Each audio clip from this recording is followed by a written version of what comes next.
Meanwhile, this breaking news which we are bringing to you right now, one character who has been very, very silent, but is a very important character in this entire game which is being played here in Rajasthan, is Vasundhara Raje Scindia, the former Chief Minister and the senior leader of the Bharatiya Janata Party.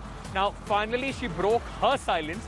There were allegations that she was, in fact, supporting Ashok Gehlot and making sure that his government doesn't fall. What did Vasundhara Raje tell our colleague Sharad? Listen in. और शेर बोला था उन्होंने अशोक जी ने, तो आपकी बहुत आदत है, आप शायरी बहुत अच्छा करती थी। क्या करा? शेरो शायरी जो हो रही थी, जो शेरो शायरी हो रही थी, you were very used to. अब now I have allowed them all to learn this. तो यहाँ के बेंचेस के कई लोग बोल रहे हैं शायरी, उधर के बोल रहे हैं कई लोग शायरी, अब मैं कुछ और नई चीज पे जाएंगे। जो उथल पुथल रही है मैम राजस्थान में, जयपुर में, उसको क्या आप किस परिप्रेक्ष्य में देखती हैं? पूरा entire I should not be, I'm not in a position to comment because I was in Dholpur all this time, so I don't know कि क्या हुआ है.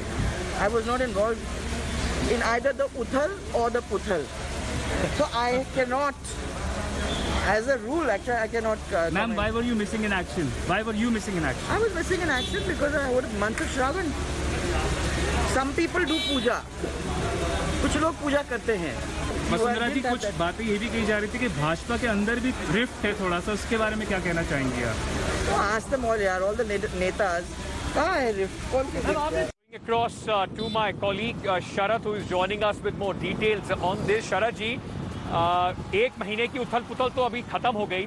वसुंधरा राजे ने आज फाइनली चुप्पी भी तोड़ी और जयपुर में भी दिखाई पड़ी. राहत तो मिल गई है अशोक गहलोत को, लेकिन अब आगे राजस्थान की राजनीति में ये मान के चले कि उथल पुथल का माहौल खत्म या अभी लंबी लड़ाई की शुरुआत है कांग्रेस के अंदर भी और बीजेपी के अंदर भी. अंकित, आपने कहा राहत तो मिल गई है लेकिन आफत खत्म नहीं हुई है. ये जो है माना जा सकता है कि ये पॉज है, इंटरवल है, पिक्चर अभी बाकी है. क्योंकि जिस तरह से आज सचिन पायलट की कुर्सी लगाई गई, निर्दलीय विधायक सोफा पर बैठे थे और वो आने जाने के रास्ते में कुर्सी पर बैठाए गए थे, उसे लेकर उनके मन में पीड़ा थी और जैसे ही पहला मौका मिला सबसे पहले उन्हें इस पीड़ा को का इजहार किया. जिस तरह से आज अटैक किया गया, जैसे शांति धारीवाल हैं संसदीय कार्य मंत्री, पार्लियामेंट अफेयर मिनिस्टर, उन्होंने अशोक गहलोत के पक्के माने जाते हैं वो शागिर्द, वो उठ के खड़े हुए और उन्होंने कहा कि अमित शाह ने जो पैसा दिया है वो पूरा वसूलेगा. ये कहीं न कहीं अपने जो सचिन पायलट के जो विधायक गए थे वहाँ, उन पे सीधे सीधे अटैक था. तो अशोक गहलोत ने खुद तो अटैक नहीं किया, लेकिन उनके लोगों ने आज खूब अटैक किया सचिन पायलट और उनके विधायकों पर.